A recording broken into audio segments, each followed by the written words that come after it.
এই ৭১-এর রাজাকাররা কিভাবে তারা সাহস পায়, একটা কথা মনে রাখতে হবে। নেতা মেলে ঘরে ঘরে, কর্মী মেলে বড় ভাগ্য জোরে।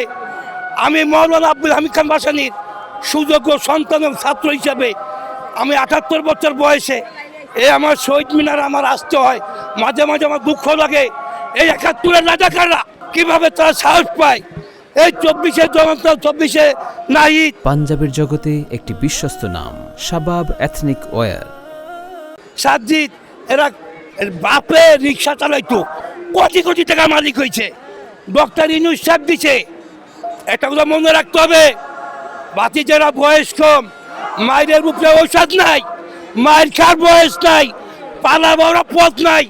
৭১-এ মুক্তিযুদ্ধ সংগ্রাম পরিষদ, আমি Mirza Zia Z force guerrilla বাহিনীর ৩টি সেক্টরের সাবফোটা কমান্ডার।